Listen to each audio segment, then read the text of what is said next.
Good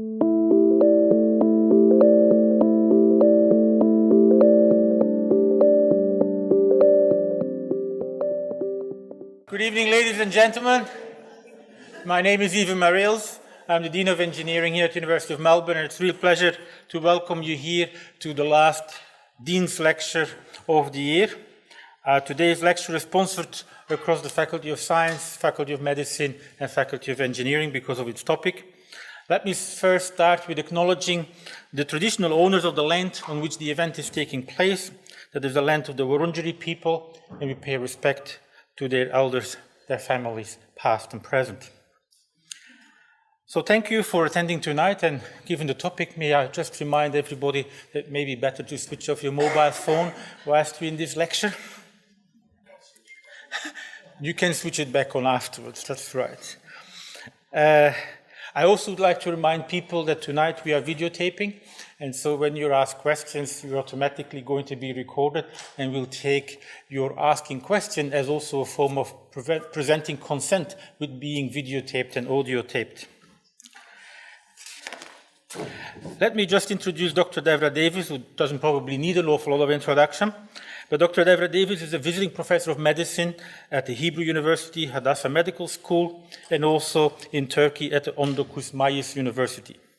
She's an expert studying the electromagnetic radiation from mobile phones and wireless transmitting devices at present. She was the founding director of the Center for Environmental Oncology, which was the first such center in the world, and was established at the University of Pittsburgh Cancer Institute. And he was looking at the environmental factors that contribute to cancers. In 2007, she founded a non-profit environmental health trust to provide basic research and education about environmental impact on health hazard. She served as President Clinton's appointee on the Chemical Safety and Hazard Investigation Board in the United States from 1994 to 1999. That was an independent executive branch of the government that investigated all the effects of chemical accidents and how to prevent and mitigate against them. She was also a senior advisor to the Assistant Secretary for Health in the Department of Health and Human Services in the United States, and as such has counseled many leading officials in the United States, United Nations, World Bank, European Environmental Agency, the Pan American Health Organization, and the World Bank. She holds a Bachelor of Science in Psychology, a Master of Arts in Sociology. She has a PhD in Science from the University of Chicago, and she has a Master of Public Health in Epidemiology from the Johns Hopkins University. A lot of degrees. She has also more than 200 publications, and she's been published in Lancet and the Journal of American Medical Associations, which are some of the top journals in the field of medical research. And she, of course, has publications in Scientific American and the New York Times. Devra Davis, we're very pleased to listen to the truth about mobile phone and wireless radiation. All yours, please.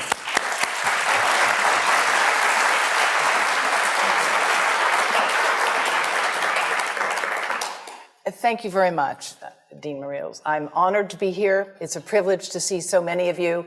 I must say I'm thrilled to be at this great university, which has a tradition of open and democratic discussion, and I look forward to having a frank and full conversation, as we say in the diplomatic world. Because the issue I'm going to talk with you about is, there isn't one truth, of course. Truth is a relative term. At one point, the truth was the world was flat. When we talk about truth in science, of course, it's always relative.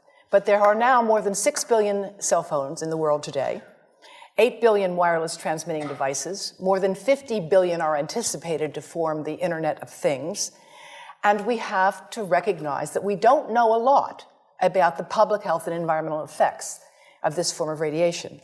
You've mentioned some of my career. I won't go through this in any great detail, but I would say to you that probably the most important thing I did, and I see many people in this room aren't even old enough to remember it, but a long time ago, you used to have smoke on airplanes. People could smoke tobacco on airplanes. And I was involved as a young scientist in the committee that actually reviewed the data and recommended that there be no smoking on airplanes. You may be shocked to hear that it was even a question for science at the time, but it was. And when I look at what we know now about mobile phone radiation, I see some very interesting similarities, because there were a lot of questions that were raised about the safety of tobacco on airplanes. And they were, in fact, legitimate questions, things we did not know. There are a lot of important questions to be asked about mobile phone radiation today, without any doubt.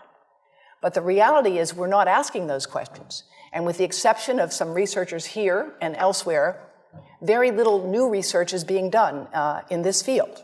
So it's a thrill to be here, because Australia has been a leader in research in the field of electrical engineering and its applications to medicine, doing some of the most exciting work in the world and funded by institutions around the world, including the US Department of Defense. And I've worked at some of the top institutions in the world in science, and so when I first thought there could be something wrong with mobile phones, I actually owned 3 phones at the time. I own 2 now. And everybody has to downsize a bit. And I didn't believe there was a problem, and I thought if there were a problem, I would know about it, because of course I knew all about what was important in science. Well, I was wrong. I liked the fact that I could call people or actually send them messages and expect an answer at all hours of the day, and found it kind of fun in the beginning. And when somebody said to me there could be a problem with this with our health, I said, oh, don't be ridiculous. If there was a problem, I'd know about it. Well, I was wrong. And what I now know is that information is being sent to people routinely to give them safety information. I'm going to ask you to help me out here by looking at how many of you have an iPhone. Now, I assume you didn't all turn them off. So, for those of you who have an iPhone, would you nod, raise your hand again? I'd like you to share with your colleagues. So please go to the settings on your phone, all right? Please take a moment and nod when you've got there. All right? And be prepared to share, all right? Go to settings on the phone. Got there? All right. Now, get to settings. Now go to about. I'm sorry, you have to go to general first. There's a mistake here. You have to go to general. All right? Under general, under settings. Then go to about, which is at the top. You got there? About, yes? Okay. Now you have to scroll all the way down to something you don't normally see, called legal. You got to legal? All right. Now click on RF exposure. Now you can read it later, but it's basically telling you that you need to know that you cannot keep the phone directly next to your body without exceeding the as-tested exposure guidelines. And by the way, the iPhone does it. I happen to know how to find it on the iPhone. I'm just learning the Android system myself. But all smartphones come with some information that basically says, don't keep the phone in your pocket or you will exceed the as-tested exposure guidelines. Now, how many of you knew that before today? Well, this is a very well-informed audience relative to others. I want to thank Telstra, because they actually are now giving people this information. And by the way, they're one of the first telecom companies in the world to do this. So I actually think it's a good thing. They're sending this message. How many of you have seen it? How many of you have actually looked at what it said? Well, here's what it says. This is what it says. And like most of you, I found messages like this annoying, but the reality is Telstra is telling you to use a hands-free device to keep a mobile phone away from the head and body to reduce mobile phone exposure. So that's a good thing. But on the other hand, I think that we all need to do better to give people information so that you have knowledge about how to reduce exposure. And I'm going to explain to you why we need to reduce exposure. Let's go back to almost 20 years ago when standards for cell phones were first set up. At that time, it was believed that the only thing you had to worry about was avoiding heat. That was the only effect you had to be concerned about. And so they employed the head of a very large person, a 220-pound male, who was at the top 98th percentile of military recruits in 1989 in the United States. And they set the standards to avoid heating up that fellow's brain after a 6-minute phone call. Now, there's probably 1 or 2 people in this room with a head that size. But the rest of you, like most of the world, have much smaller heads and relatively smaller bodies. And this standard, which is very much out of date, doesn't take into account the fact that people the size of these 2 bright young people here in the front row are using these devices today with no thought that maybe they're getting exposed to levels of radiation that have not been evaluated for their safety in young developing brains. Now, the electromagnetic spectrum, this is information from ARPANSA, actually goes all the way from the invisible to the visible, ionizing radiation, gamma rays, X-rays over here, and light here. This is from ARPANSA. You will see here they say FM radio, microwave oven, radiant heat. Of course, microwave oven actually happens to be of the same frequency as the cell phone, the mobile phone. The mobile phone and the microwave oven use a very similar frequency. The difference between them is power. The power of the microwave oven is 1,000 watts. And of course, that's power that can heat up a cup of water in maybe 60 seconds. The microwave oven, the mobile phone, the cordless phone, the Wi-Fi monitor, the baby monitor, they all use the same frequency. They differ in power. They also differ because mobile phones and Wi-Fi devices emit pulsed microwave radiation. It's the pulse, not the power, that appears to be biologically most important. The pulse that is erratic and irregular, like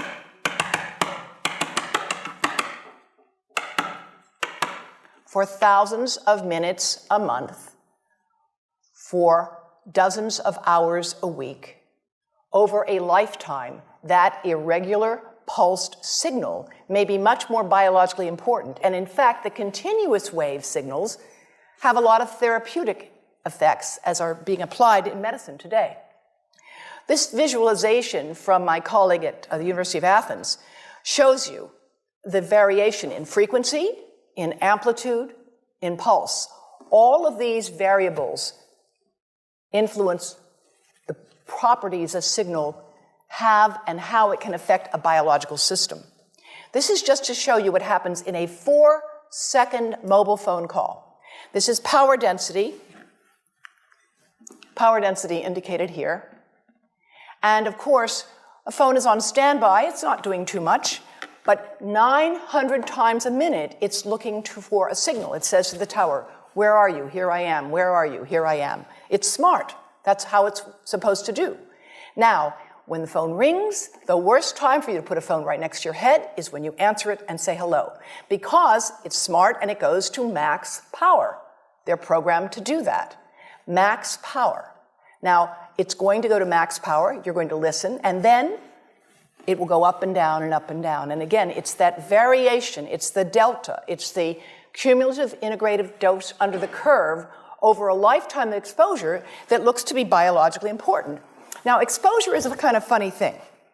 There's a rather widely distributed paper by Ken Foster and C.K. Cho that said that the exposure of an adult and the exposure of a child is identical, and therefore there's no real difference in how the radiation might be affecting them. Well, let me explain something by showing off my daughter and my granddaughter. My granddaughter is a very light-skinned, red-haired, blue-eyed child. Her skin is very sensitive. My daughter is darker-haired like I am. If they have sunscreen on, they still will get a different dose of ultraviolet light, even though they have the same exposure. Because the exposure may be uniform, but the amount they will absorb differs because the properties of the skin, the property of the eye, the thinness of the skin, and a number of other variables. And those same things are relevant when it comes to thinking about cell phone radiation. Now, way back in the dark ages, when the standards were developed, Two-dimensional modeling showed that children and smaller adults might absorb more radiation than larger adults. And this was scalar modeling that has now been superseded, done by Om Gandhi in 1996. Interestingly, and this is why I'm really delighted to be here, Dean, when he did this work in 1996, he was working with support from Motorola and the Department of Defense. And after he published this, he lost all his funding. That's why I'm really happy when you told me that Australia is not America. Because I think you have an opportunity to do something here in this great country. You have a tradition of independence in science and in this country that we do not have, unfortunately, on this issue in the United States. So Professor Gandhi, with whom I'm collaborating now, updated his work in 2002, here showing you that a smaller adult head here, you see the amount of exposure is quite similar, but because the head is smaller, it will absorb proportionally more. More recently, we have been working with colleagues at Porto Alegre with Environmental Health Trust, and we have developed three-dimensional modeling with anatomically based models using MRI to create the models with 1 millimeter voxels. And what we have done is to show the difference in radiation dose in heads of different ages and sizes.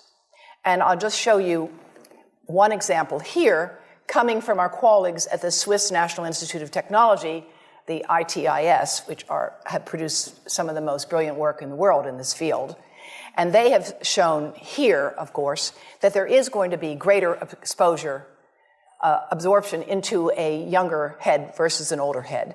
This is another item from their website of target tissue dose for the infant with using a system called the virtual family. Is there anyone here who's worked on the virtual family? Right. It's a really powerful and very sophisticated system that is used today to set standards for medical devices and surgical procedures, but it's not used for mobile phone standards. I find that odd. And I want to show you an example of some of the work that we are doing now that I'm releasing here for the first time. And this is a modeled microwave radiation dose of a 6-year-old with greater levels to the frontal and temporal lobes, eyes and cheek. And watch this here. Now, yellow, white, and red are the hottest, all right? And if you look carefully, you will see it's going into the eye, the nose. Do it again, just so you'll get to see it. And partly into the brainstem. Now, that's just showing you that there's going to be some exposure into that area of a young head. It doesn't tell you that there's any biological effect, right? Now, the next slide is going to show you something that might be of interest to students and faculty here. And that has to do with exposure to the reproductive organs. We call them the gonads, I think you say the testicles, and bone marrow. And look here at the radiation as it gets into the groin area. And that's just from having a mobile phone modeled into the pocket. And this, again, is based on normalized SAR with I think we had a dipole antenna. And there are many different variables you can alter in coming up with this kind of simulation, right? The number of antenna, whether it's GSM, CDMA, whether it's simultaneously operating only one antenna or more than one. But we believe that this is the kind of work that needs to be done and that this institution might be in a position to do it. And my colleagues from Brazil would be happy to share with you the modeling that we have done to date to generate this. But based on this work and other studies that have been done around the world, the United States magazine Consumer Reports recently recommended that nobody keep a phone in their pocket. Nobody. And in fact, if phones were tested in pockets, they would exceed the as-tested exposure guidelines, which is why Telstra has recently issued that advice. Now, when it comes to pregnancy, we're working with Yale University and more than 100 physicians and experts in the United States and around the world who are specialists in pregnancy. And we have been modeling exposure to the head at the end of pregnancy. And at the end of pregnancy, when of course the head, as any woman here knows, is right at the surface, if you're lucky it's at the surface and it's not facing the spine, then you can get the greatest exposure because of course the skin is completely permeable to this radiation exposure. And that's why we've developed the Baby Safe project with colleagues at Yale to advise pregnant women to protect their abdomens from mobile phone radiation, as well as from iPads, which I should add, iPads and other devices are called tablets because they belong on tables. They are tested 20 centimeters away from that big guy that I showed you before. 20 centimeters away. They are not approved to be held in the laps of little children, although millions of kids are having them now in schools because the people involved in educational technology and those involved in public health research are not talking to one another. Because if they were, they would understand that you're giving children a two-way microwave radiating device, and if you must give them such a device for learning purposes, put it on airplane mode so that it's not sending and receiving signals as it does otherwise. Now, this is some new modeling, again, that we've developed with colleagues in Brazil, and we can share with you how we've done it. We first start out with the MRI and create the model with 1 millimeter voxels, and this is quite a bit of work goes into creating this, and here is what it looks like after a period of 6 minutes. That's really not as bad as it might look because you see the red area only gets partway through the eye of the adult, right? The one that we're really concerned about is this one with the young child. And this is a 3-year-old brain that we modeled. And you see that by the end of that 6-minute call, the peak radiation, yellow and red, is getting all the way into almost both eyes. And again, this is one call, and it's not going to kill anybody. It may not cause any biological effect whatsoever for 1 call or 2 calls or 3 calls. But the question is, what's the cumulative impact of this kind of exposure? How do we evaluate it? How do we study it? The problem we face is that right now, we're in the midst of an experiment on my grandchildren and your children, and we don't have anybody to compare them with. We don't have a control group in science. When you are given a drug, it's usually been studied where some people get the drug and some people don't get the drug, and they're called the controls. And then you see whether or not those who got the drug are healthier than those who did not. And when you get results, you can conclude, if there is a difference between the exposed and the control group, that your drug has worked. Well, when it comes to mobile phone radiation, we've lost our ability to have a true control group. Even now with young children, more than half of young children today have access to these devices. And I read this morning in the Age that something like 13% of children age 2 can order their own apps. I mean, I find it hard to imagine how a parent would give a child age 2 a device which was allowing them to order their own app. So, where are we with respect to research on infants, toddlers, and young children and pregnancy? Well, there's almost no research underway, which again is why I'm delighted to be here to talk with you about what could be developed. Believe it or not, this is the iPotty. Now, this is not a joke. I have actually talked to grandmothers, I'm one of them. My grandchildren did not have an iPotty, I promise you. Their father sometimes acts like he did. A lot of people today take devices into the bathroom all the time, but there are actually young children who will not go to the potty without their iPad. Does anybody know anybody like that? Any kids? Yes. Is that amazing? And nobody's even thinking about this as what it might mean for radiation exposure. And Parent Magazine called the iPad the best babysitter. I mean, if you need an iPad for a babysitter, you need to rethink having children. I understand giving cranky children something to distract them on a long car trip. But please, put it on airplane mode. Don't think that you're doing something good for your child if you hand them a device and it's a two-way microwave radio. Now, I want to show you something that you may find hard to believe, but of course, anybody who's been around babies lately knows that this is what they do with anything you give them. That's how they learn things. They put them in their mouths. But this is something that you have to watch to believe it.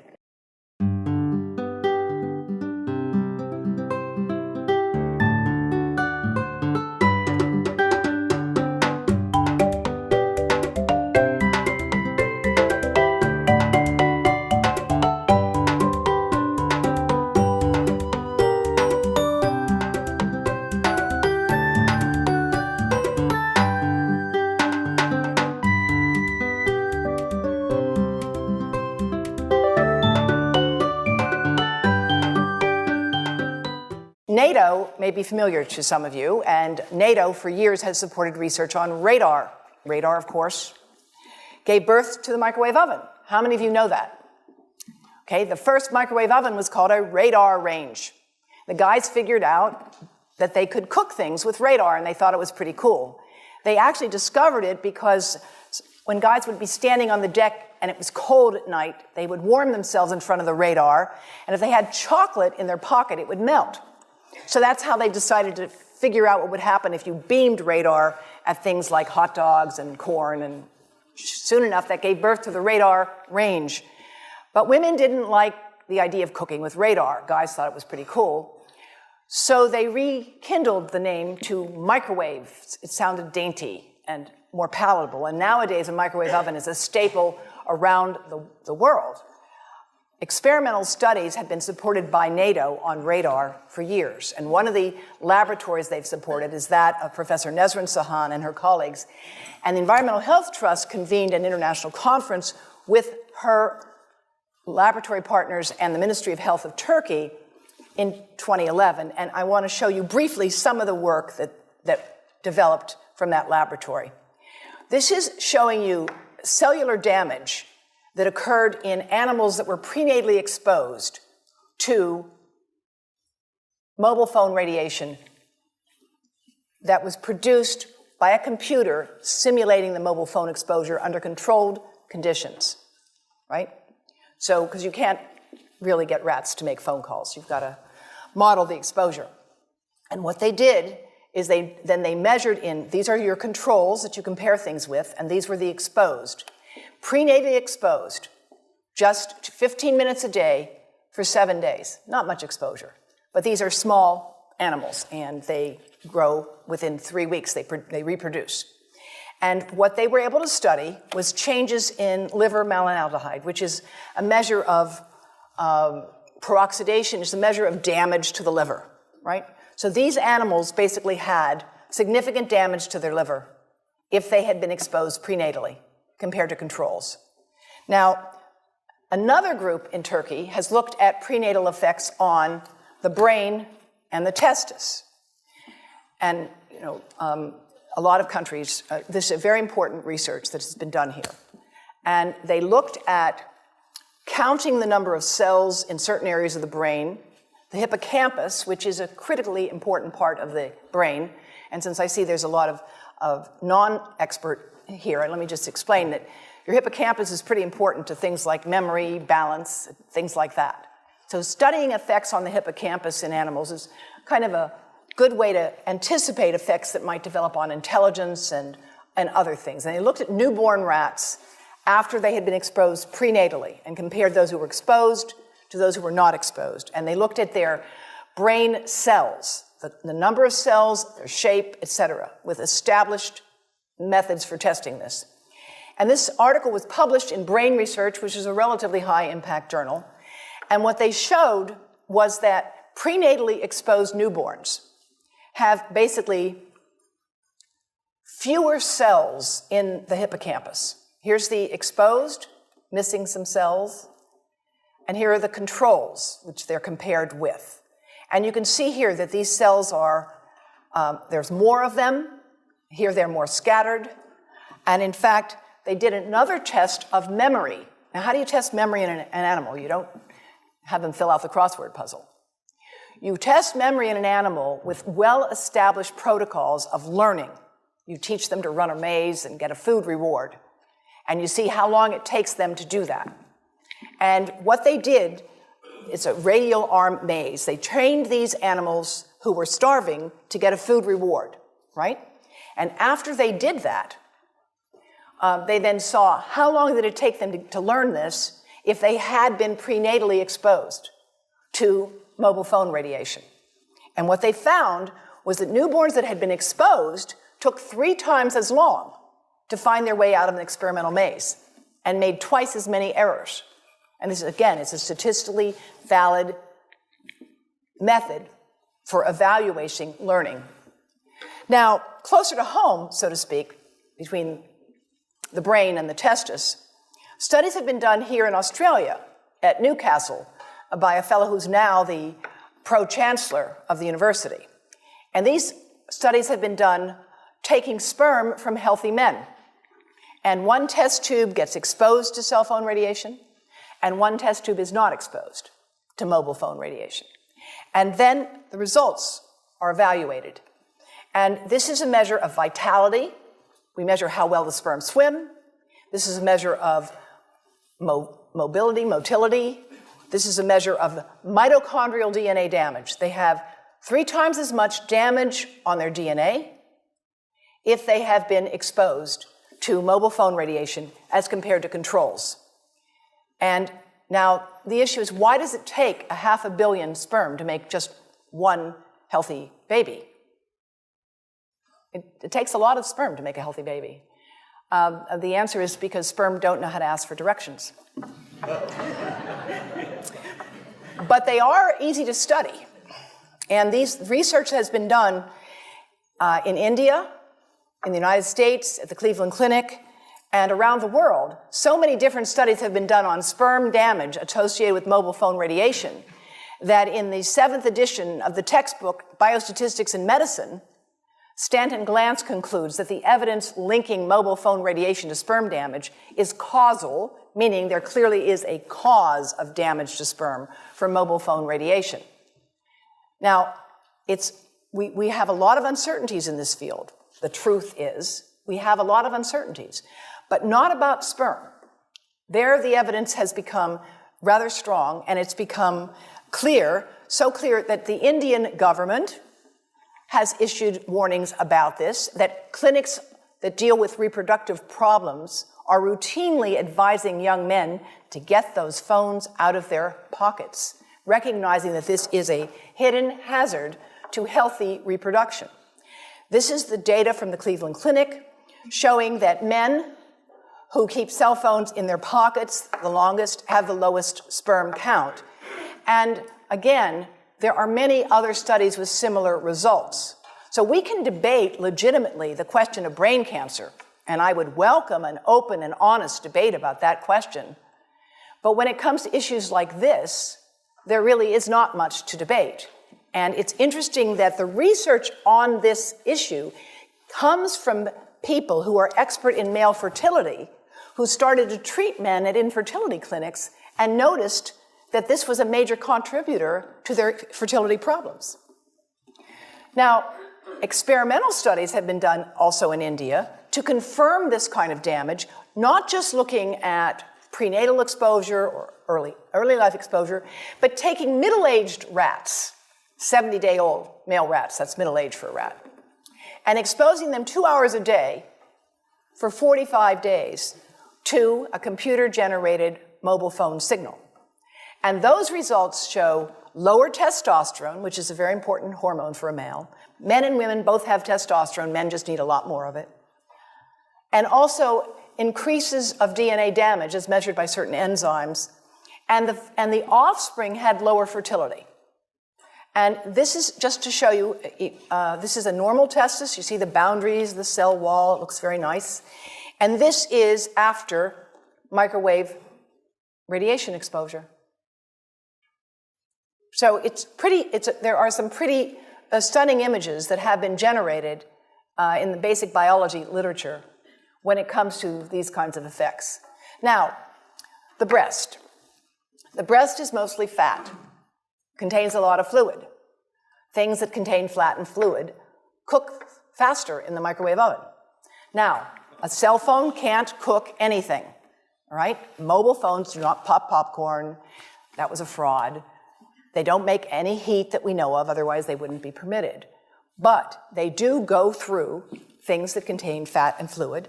And we are now working at Environmental Health Trust with scientists at the University of California, San Francisco, scientists formerly the president of the American Cancer Society of California, because we are seeing women who keep cell phones in their bras. Has anyone seen a woman put a cell phone in her bra? Hands up, please. Please tell them you've heard now why they shouldn't do that. And here I want to show you our first case report from 2009, and we now have many more. This was a Chinese-American woman who used her cell phone 4 hours a day in her bra for 10 years while she was driving. Now, and you drive with a phone on your body. The phone is smart. It's going to go from one tower to another, and it's going to say, here I am, where are you, here I am. And it's going to be going to max power each time it moves from one cell tower to another. And there it was right next to her chest.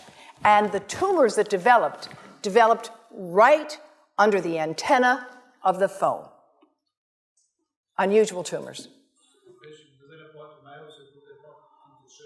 Well, you know, that's a very good question. Does it apply to males who would put the phone in their breast pocket? We actually have cases now of men with unusual skin cancers or unusual growths where they've kept their phone in one place. And again, if they were phones would not be past testing approval if they were to do that.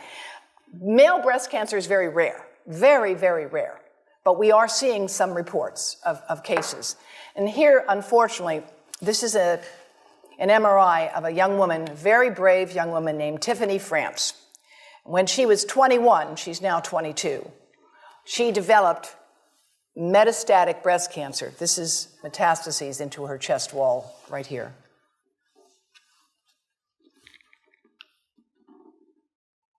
And this outlined the phone.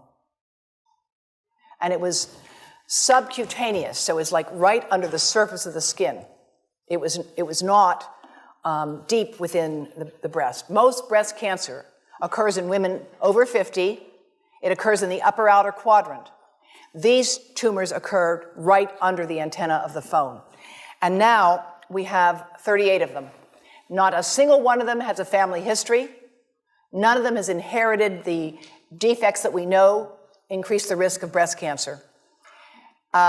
They have multifocal tumors. That means they have more than one tumor, and the tumors are located under the antenna, sometimes just right in the center of the chest. So we're collecting information because that's what we do in science. But we want to, in the meantime, issue precautionary advice because that's also what we do in public health when it comes to setting public policy. When it comes to further work on the prenatal impacts, my colleagues at Yale University have taken mice, exposed them to mobile phone radiation, and they have found significant effects on those mice's behavior as adults, all right?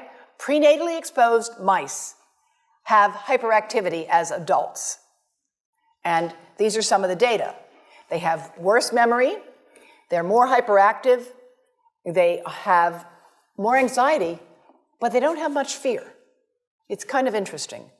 And because of that, that is why we've developed the Baby Safe Project, working with colleagues at Yale University and around the world. Now, how many of you had heard that in 2011, the World Health Organization had reviewed all of the evidence and decided that mobile phone radiation was a possible human carcinogen? How many people had heard that? Okay. It's interesting that that information isn't more widely known, and we can explore the reasons for that perhaps at a later time. But the fact is, the group that reviewed this evidence for the World Health Organization looked at all the evidence at the time in 2011. And At that time, they said it's important to conduct additional research and it's important to take pragmatic measures to reduce exposure. Now, that's why it's wonderful that Telstra is giving this advice, but we are not conducting additional research. And in fact, the World Health Organization itself is no longer conducting a leading study on brain cancer and mobile phones. Environmental Health Trust, the organization that I head, published an article in 2013 saying that we think that mobile phone radiation is a probable human carcinogen. And I want to show you briefly the reasons why we reached that conclusion. These are studies published since the World Health Organization IARC review in 2011. So these are newer studies. Here, Hardell from Sweden and Serenat from France. And what these are showing you is that the relative risk of developing brain cancer with more than 1,640 hours of lifetime use of a phone is almost 3 times higher compared to people who did not use mobile phones. Now I know this seems like very confusing. These numbers don't make a lot of sense to many of you, but really the way you get these numbers is it's like waiting for the grass to grow. You study people who have brain cancer and you compare them with people who don't have brain cancer, but they're otherwise similar. They're your controls, and you compare the people with brain cancer to those who don't have the disease, and you ask, well, do you remember whether you talked on the phone? It's not a very precise science. Actually, there's a lot of problems with what are called exposure misclassification. It biases you toward the null hypothesis. The reality is it's a very poor way of doing research, but we don't have an alternative at this point.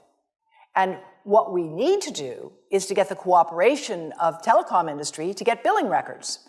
So we actually have real data instead of asking people to remember how much they use their phone. That's something that, again, you might be able to do in Australia, but I can tell you we can't do it in the United States, that's for sure. In France, they were able to do it a little bit better, and they were able to get these data here. And interestingly, if people started to use phones regularly before age 20, as most of the world is doing now, there was 4 to 8 times more brain cancer after they had passed 10 years. So now, why is there no increase in brain cancer that we can find in the general population today? Because there is not. And after all, if mobile phones really are important, why don't we have an epidemic today? Well, let me tell you why. First of all, brain cancer takes a long time to develop. How do we know that? We know that because when the bombs fell at the end of World War II, there was no increase in brain cancer in the survivors who had been studied. No increase at all. Until 40 years had passed. It took 40 years for an increase in brain cancer to show up in that highly exposed population. Now think about this. Today, the number of people using cell phones today and using them heavily today is very different than it was even 5 years ago, even 3 years ago. Now you're being encouraged to have unlimited talk and text, right? You didn't have unlimited talk and text 5 years ago or 10 years ago. So the uses and the users of phones are changing radically. In fact, most epidemiologic studies find no increased risk of brain cancer from mobile phone radiation. They don't. Until 10 years of heavy use. And by the way they define a cell phone user in these studies, I'm not making this up, is somebody who makes 1 call a week for 6 months. Yes, yes. 1 call a week for 6 months. That was the definition in these studies, which, by the way, don't find any increase. All right? So I'm not saying this to say that they did a bad job. I'm saying that we are challenged here with how do you do a study of something that's rapidly changing while you're studying it. The technology has changed, The way people have used it has changed. We never anticipated having infants and toddlers in cribs using these things. Nobody ever anticipated that. There's never been any modeling of the brain until we did this right now. And when I first said to my colleagues, by the way, it took us 4 years to get this work done, and 4 years ago I said, let's do that modeling. And they said, what are you talking about? Why would anybody want to model an infant or a 3-year-old using a mobile phone? I said, you wait, unfortunately. And so now we have a market, because the adult market is saturated. Australia already has more phones than people. It does. And so the market expands to the infants and toddlers. Now I want to share with you some of the work from my colleagues in India. Dr. Sharma is the Senior Deputy Director General of the Indian Council of Medical Research. And this work, Malka, I think will be of great interest to you because of the work on honeybees. We don't just have to wait for brain cancer to take 40 years to come up with answers. Honeybees have the advantage of being relatively easy to study, and there actually are established protocols for doing this. And I'm going to share with you some of these data, and they have been developed by colleagues from a number of countries. Honeybees have different characteristic dance patterns, and they have different jobs. There's the worker bees, and there's the bees that make the honey, and there's the bees that protect the queen. And I don't know all the details, but here's what I do know. If you try to study these under controlled conditions, you can take hives and put a mobile phone in some hives and a mobile phone in other hives that's not on. And what you can find is that after exposing the honeybees to an operating mobile phone, the workers don't come back to the hives. Now, this ought to be of great concern because agriculture depends on honeybees. I think you in Australia have a new business that's developed, I know it in the United States, where people drive trucks around with hives in it to fertilize crops. Have you heard of this? They drive them around because the honeybees are disappearing. Now, there are many different factors that affect honeybees. Climate is certainly one, pesticides is certainly another, but mobile phone radiation could be yet another, and we certainly need to find out if that is the case. 10 minutes of mobile phone radiation daily for 10 days, worker bees did not return to test colonies. And this would be something that could easily be replicated. So now we have to deal with the reality. There are many inconsistent results. I'm not just skimming the cream here and showing you the positive ones. There are a lot of studies that find nothing at all. Nothing. Why? Well, first of all, sometimes they study different cell cultures. So if you're looking for adult cells, they may be much more robust than if you're looking at neuronal stem cells. And that turns out to be the case. Sometimes they're using different exposures. If you're looking at continuous wave versus digital pulse signals, if you're looking at a square wave versus a sine wave. There's also another fact we have to talk about, which is yet another reason why I'm glad that Australia is not America. Sponsored research, this is to put it politely, can induce publication bias. Another way to say this is that where you stand on an issue depends on where you sit and who's bought your chair. And there's a tremendous amount of sponsored research by people who are hired to do studies to find no effect. And that's plagued this field in a number of countries, including within the government itself. So I don't know about the details here with Arpanza, but I can tell you in the United States today, the gentleman who is directing the Federal Communications Commission, Tom Wheeler, was for 10 years the executive director of the Cell Phone Telecommunications Industry Association. And now he's in charge of regulating those devices. So it's challenging to have a neutral playing field under that circumstance. One example, the US Congress asked for a study of what needed to be done on mobile phone radiation in 1993, in 1998, in 2002, in 2012. That's how many times they've asked for that study to be done. So each time a study is done, And each time the conclusion is reached, we need more research. We need more research.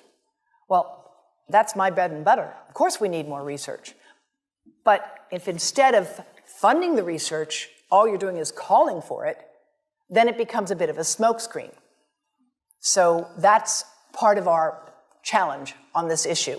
It's a lot easier to call for research than it is to carry it out. This research is hard to do.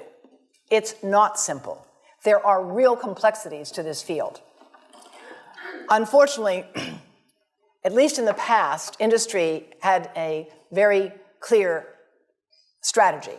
And in my book, Disconnect, I document and quote in the new afterword that in 1994, when industry first became aware that there were studies suggesting that mobile phone radiation could damage brain cells of rats, a memo was written to, quote, war-game the science. War-game the science. This issue is far too important to be gamed. It's not a matter of war. It's a matter of the future health of your children and grandchildren. And that's why it's really a special honor for me to be here today to talk with you about what could be done. Here are some of the policy responses that have developed so far. There are right-to-know laws and policies. Labeling is spreading. Headsets must be provided with all phones in a number of countries, and I'll get to those in a moment. There are changes in hardware and antenna design and software, operating systems that can be developed. And there are also changes to what we demand for proof of evidentiary burden. Any lawyers here? Right. So the evidentiary burden that's being required for proof of harm is changing. Do you really want to have to prove that there's a significant increased risk of brain cancer before taking steps to reduce exposures to prevent that harm from happening? That's really the question. How much evidence do we need before taking precautionary steps? And that's what brings me back to my days at the National Academy of Sciences when we seriously looked at the evidence on passive smoke and airplane travel. We only finally took steps to act when it became clear that children of smokers were hospitalized more often. That was the evidence that we had to have. And I would suggest that at this point, we should be able to do better as a civilization. We start with, we need standardized ways to evaluate things. There is no standardized metric. That's something you could develop, at this school in particular. One of the other things that can be done, which our colleagues in India are doing, is to create cross-sectional surveys. In this room right now, you could divide this room up into people who are high, medium, and low cell phone users. There's probably nobody who doesn't have a phone or who will admit to it right now. But if you did look at people cross-sectionally and you looked at their memory and their reaction time and their reproductive health, you would learn a lot from that. And they are doing that now in India, and we'll talk some more about that in my conversations I'll have with some of the faculty later on. In the meantime, some schools are promoting wired school programs with shared banks of computers. And public educational efforts are really proceeding to let people know you shouldn't have to find that information buried inside your phone. I mean, come on. That's not fair. Parents, teachers, and health professionals should be informed, and they in turn can work with students to make sure people are using technology in as safe a way as possible. Now, here's some of the other policies that have been developed. In France, there's a ban on advertising to young children, under age 12, by the way. All cell phones have to be sold with earpieces. There has to be labeling of the specific absorption rate on phones, and there's got to be warnings. In India, they've lowered their tower limits to 1/10 that of the international standards, and they have official guidelines for cell phone use, using headsets and speakerphones. The Supreme Court in India has actually ordered a number of towers to be torn down. But it's a very tough battle to have to fight. Rather than having to get a tower torn down, there ought to be siting rules and policies that make sense. And in many countries, there are no real sensible siting policies. Israel, which is a country that has a lot of important issues to deal with right now, has a National Institute on non-ionizing radiation. They say no Wi-Fi in kindergarten. They prefer wired over wireless in schools. All phones, again, are to come with headsets and safety. And no advertising with children. In Belgium, the law has been implemented as of 2014. It was passed in 2013. No phones are to be designed or sold for children under the age of 7. Again, all handsets must be sold with headsets. And the sale to young children is specifically prohibited. Canada has issued practical advice as well. And I don't go into any more details here. These slides will become available on the website for the university, and we have much more detailed information I can share with you from our website as well. The Canadian Parliamentary Health Committee has urged that there be a recognition that this is a, quote, serious public health issue. And we agree. And I testified before the Canadian Parliament on this issue, and I was pleased to see their report agree with that point. Now, in the United States, a U.S. District Court has recently ruled that even if there is a reasonable possibility that cell phone radiation is carcinogenic, the time for action in the public health and regulatory sectors is upon us. And I think that that is a very important idea that we should all be aware of. Let's not debate the kinds of evidence we have now about brain cancer. I agree, that evidence can be debated. But we have enough evidence of damage, and we have these other countries have taken steps now. They can't all be dismissed. Berkeley, California has unanimously passed the cell phone right to know law. It's called an ordinance, requiring notification that if you carry your phone in your pants or shirt pocket or tucked into a bra when the phone is on, you may exceed the federal guidelines for exposure to RF radiation. This is a website that has all of the fine print warnings, so far as we know them, available. Environmental Health Trust is working with others to share this information. We hope you'll share it with all of your friends and family. This is the Baby Safe project that we have underway. And now, just so you understand that this is not a question of being anti-industry, here's what industry is doing. Vodafone has to provide a report to the American government as part of their annual reporting to the Security and Exchange Commission. They must report on what are called risk factors and uncertainties. And they report that they face risks because they may have to pay people for health damages. The last sentence there, a change to this view that there's no health problem could result in a major reduction in phone usage or major litigation. That's a risk. China Mobile, in their report to the U.S. Securities and Exchange Commission, they had to say, we cannot be certain that future studies will not impute a link between electromagnetic fields and adverse health effects, and because of that, it's a potential risk as well. AT&T says unfavorable litigation could result and require us to pay significant amounts of money. Well, speaking of money, would you give 2 cents? Would you pay 2 cents a month for every device you have, for every provider, for every manufacturer, in order to support the cross-disciplinary training program that is needed in bioelectromagnetics for engineers and physicians and computer scientists? That's what's needed to identify the data gaps, the research and development needs, to monitor the populations, to see what is happening to our children today, to look at hearing and memory and sperm count. That's what I think we need. We need a major program to fund independent research and training. Because I learned this way after I went to all that schooling you mentioned at the beginning, and it's not easy stuff to do. I hold my hat off to all of you electrical engineers. It's complicated. But in the meantime, people have a right to know how you can minimize exposure. And again, I think this information is available on our website, will be available on yours. Remember, if you have to give a phone to a child, put it on airplane mode. And think about this. That microwave oven, it works because there's a metal box around a microwave signal, and the signal pings all over the place.